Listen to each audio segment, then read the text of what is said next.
결국 4시간 캔들 마감이 그렇게 좋은 상태로 나오지는 않았습니다. 그렇다라는 것은 이번 기회를 날렸다고 해석할 수도 있겠죠. 그런 만큼 여러분 지금부터는 롱뷰만 가져갈 것이 아니라 양방향으로 명확하게 대응하는 것이 중요한 순간이 찾아오고 있다. 왜 이런 말씀을 드리냐면 여러분 지금 국제적인 정세 그리고 이 투자판 자체가 비트코인에 그렇게 친화적인 환경이 제공되고 있지가 않다. 지금 당장 우리가 코인베이스 프리미엄 지표를 1시간치로 다시 본다고 하더라도 분명히 고점부가 아님에도 기관의 현물 매도세는 더욱더 강해지고 있다. 그런 만큼 여러분들 오늘 반드시 알아두셔야 하는 사항들 제가 지금 준비해 왔으니까요. 좋아요 하나씩만 부탁드리면서 오늘 내용까지 자세히 한번 들어보시죠.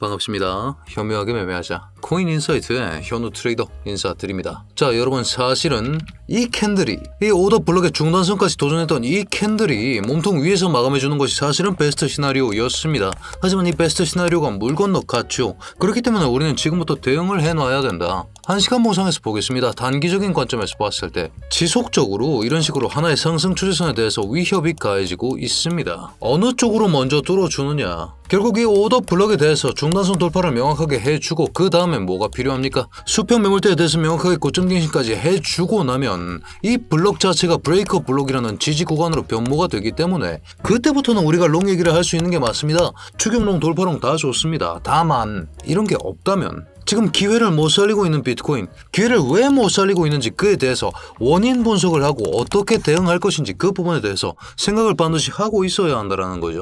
자, 원인부터 한번 생각을 해보겠습니다. 자, 왜 못 살리는가? 왜 올릴 만한 자리에서 못 살리고 이런 식으로 다시 한번 꺾여 내려왔는가? 여러분, 오더 블록이라는 것의 정의부터 생각해 봅시다. 오더 블록이라는 것 자체가 가장 직관적으로 얘기해서 세력들의 평단가 아닙니까? 세력들의 평단가이기 때문에 이 평단가의 중단선을 기준으로 중단선이 명확하게 몸통으로 돌파가 되는 경우 그런 경우에만 우리가 오더 블록의 무효화를 얘기할 수 있습니다. 자 그렇다고 봤을 때는 지금 여기서 숏을 긁었던 세력들이 여전히 여기 이 자리를 방어하고 있다. 저항 구간이 여전히 남아있다라는 생각 하나 거기에 더불어서 이걸 뚫어주려면 어디선가는 재원이 들어와야겠죠. 돈이 자금이 들어와 줘야 합니다. 그런 상황에서 여러분 우리가 눌림 자리를 찾아두는 이유가 뭡니까? 여기서 어떤 거래량이 동반되는지 그리고 이런 자리에서 현물 수급이 받쳐주는지 이런 걸 확인하기 위해서 우리는 눌림 자리들을 찾아두는 겁니다. 그런데 그런 상황에서 눌림 자리에서 오히려 기관들이 이탈하고 있다. 이게 절대 좋은 시그널이 아니라는 거죠. 지금 나오는 상승이 이 오더 블록 뚫어준다고 하더라도 브레이커 블록으로 바꾸기 전에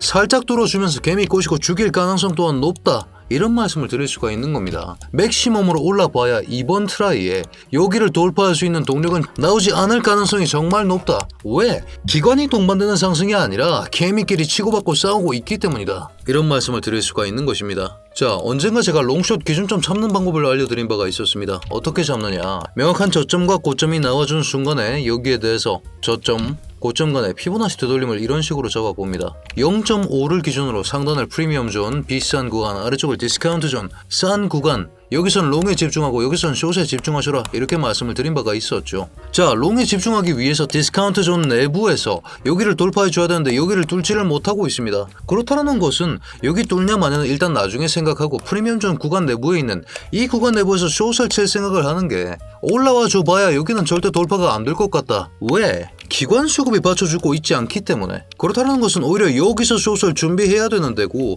여기 롱을 왜 못 들어주는지에 대한 근거를 찾아놔야 되는 데다. 이렇게 말씀을 드리고 있는 것이죠. 자, 그런 생각들과 함께 저는 9시 55분 경제지표 발표가 많다. 4시간 오더블록에 대한 도전 결과와 코인베이스 프리미엄 결과를 보면서 브레이커 블록 만들기 전까지는 롱뷰 보수적으로 가져가야 한다. 브레이커 블록 만들고 난 다음에도 기관 자금 수급이 보이지 않으면 오름숏 위주로 대응하겠다라고 먼저 말씀드린 바가 있었습니다. 자, 그렇다면 여러분 기관이 왜 못 들어오고 있는지 이 부분에 대해서 우리가 생각을 해봐야 합니다. 자, 기관의 입장에서 왜 비트코인이 그렇게 메리트가 있지가 않는가? 여러분 지금 시장의 화두가 뭡니까? 나스닥 실적 발표 잘 나와줬고 그런 상황에서 그나마 시장에 발목을 붙잡고 있는 건 금리 인상 가능성입니다. 오늘 오전 9시 기사입니다. 물가 계속 높으면 추가 긴축 적절하다. 오늘 9시 반에 나오는 이 두 가지 지표가 금리 인상 여부를 결정한다고 봐도 되고 지금 당장 CME 페드워치 툴이라고 검색을 해보시면 여러분들께서도 CME가 어딥니까? 시카고 선물거래소입니다. 세계 최대의 선물거래소. 거기에서 보는 금리나 확률을 여러분들께서 이런 식으로 확인할 수가 있습니다.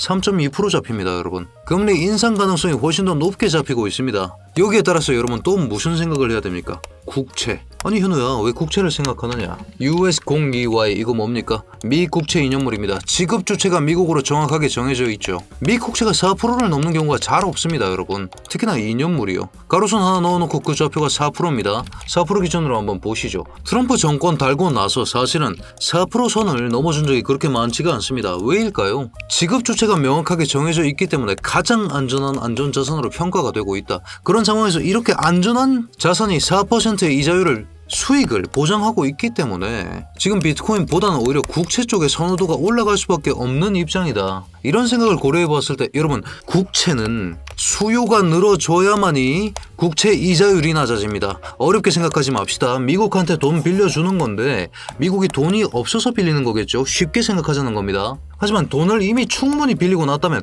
국채 수요가 받쳐줬다면 미국이 굳이 이자를 많이 줘가면서 돈을 빌리려고 합니까? 아니겠죠. 정말 쉽게 설명한 겁니다. 오개념이 있을 수 있습니다. 다만 국채 수요가 증가하면 국채 이자율이 낮아진다는 진리는 변하지 않습니다. 그렇기 때문에 국채 수요가 받쳐주면서 지금 조금 떨어져 있는 상황이긴 하지만서도 여전히 메리트 있는 이자율 4% 이상을 보장하고 있기 때문에 이게 오늘 다시 한번 올라갈 수 있는 변수까지 남아있기 때문에 지금 당장 기관들의 진입이 어려운 현황이라는 사실을 반드시 기억을 해야 된다. 그런 생각을 해봤을 때 비트코인은 오히려 우리가 확실한 여기 이 자리 프리미엄존 내부죠. 프리미엄존 내부에 존재하고 있는 이 저항 구간 내부에서 오름슛을 치는 것이 오히려 현명한 전략일 것이다. 795부터 803 FVG 구간 내부에서 오름슛을 치는 게 현명한 전략일 것이다 라는 말씀까지 드릴 수가 있겠습니다. 당장 여러분 그리고 오늘 밤 원래 수목금은 지표 발표도 있고 실적 발표도 있고 옵션 만기도 있고 뭐가 많습니다. 옵션 한번 볼까요? 사실은 옵션 거래량 자체가 그렇게 크지는 않습니다. 다음 주 옵션 거래량이 훨씬 큽니다.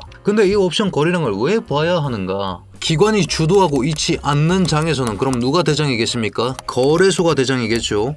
옵션은 매수자가 있고 매도자가 있습니다. 옵션에 있어서 기관이 없는 상황에서는 거래소가 절대적인 힘을 가진다. 그렇다고 봤을 때는 최대 고통이라는 자리 여기가 무슨 의미냐면 여러분 이 캔들을 가지고 설명하겠습니다. 80K 콜옵션 캔들입니다. 이게 무슨 얘기냐면 지금 비트코인 가격이 77925가 뭐 왔다 갔다 하는데 78이라고 가름을 하겠습니다. 78인 상황에서 17시 당장 금요일 17시에 비트코인이 마감을 했을 때 비트코인 가격이 78K다. 근데 나는 80K에 사고 싶다.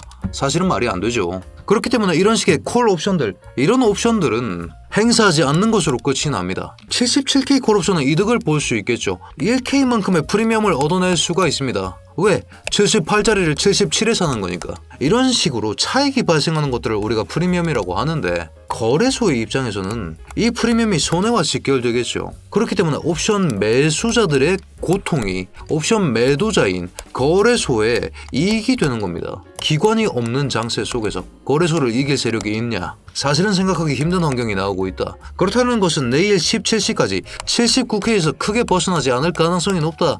이런 생각을 해보았을 때는 여기서 애매하게 롱잡하는 것보다 여기서 숏잡하는 게 오히려 손익비적인 차원에서 더 도움이 될 것이다 라는 말씀까지 드릴 수가 있는 거죠. 오늘 오전 중에 제가 저항벽 돌파 직전이다. 하지만 돌파 확인을 필수적으로 하셔라. 그러면서 했던 얘기가 뭡니까? 30분 남았다. 30분 안에 올라타주면서 이거 깨주면 그게 베스트다. 지금 베스트가 물 건너갔기 때문에 플랜 B, 플랜 C까지 생각을 반드시 해둬야 하고 지금 상황을 봤을 때 기관들이 못 들어오는 이유가 있으니까 당장 내일 거래소라는 변수까지 있는 만큼 여기에 대응하면서 여기서 숏잡하는 것이 오히려 손익비적인 차원에서 더 도움이 될 것이다 라는 말씀을 드리면서 이런 식으로 제가 바라보고 있는 자리들과 각 자리들에 대한 대응 체계까지 여러분들과 함께 공유하고 있는 제 브리핑룸 입장 링크를 고정 댓글에 남겨뒀으니까요. 여러분들께서도 이런 식의 실시간 브리핑 받아보시면서 매매하시길 권장드리면서 다만 여러분 입장 전에 아직까지 구독, 좋아요 눌러주지 않으셨다면 지금 한 번씩만 눌러주신 후에 입장해주시길 부탁드리겠습니다. 자, 그렇다면 지금 가장 큰 문제가 뭡니까? 기관 이탈의 가속과 그리고 눌림 자리에서 기관 수급이 들어오지 않는다. 그렇다고 봤을 때는 지금부터는 브레이커 블록 형성 후에 기관 수급이 어떻게 들어오는지를 체크해야 됩니다. 하지만 여기를 깨고 이런 식으로 내려꽂는 그림 또한 가능하기 때문에 보수적으로 롱뷰를 가져가야 된다는 생각 하나, 거기에 더불어서 당장 당장 내일 옵션 만기 맥스페인이 79K다 이런 생각과 함께 여러분 79K 위에서 78893 위에서는 숏이 유리하다고 말씀을 드렸죠. 지금부터는 79.5에서 80.3에 존재하고 있는 이 FVG 구간 거래량 상당히 많이 동반됐던 이 자리 여기에 대해서 이렇게 급락이 쏟아졌다는 것은 여기서 추가적인 하락의 가능성까지 시사가 가능한 바 그렇기 때문에 여기를 활용하면서 오름샷을 치는 게 메인 플랜이 되는 것이 조금 더 적합할 것이다. 손익비적인 차원이나 가능성적인 차원에서 말입니다. 이런 생각들과 함께 대응할 예정입니다. 자, 여러분들 확인하셔야 하는 사항들은 제가 브리핑을 통해서 지속적으로 업데이트 해드릴 예정이니까요. 오늘 분석도 마음에 드셨다면 여러분 댓글로 굿 한 글자씩만 부탁드리면서 저희 코인인사이트 구독자 여러분들 모두 성투하는 좋은 하루 되시길 바라겠습니다.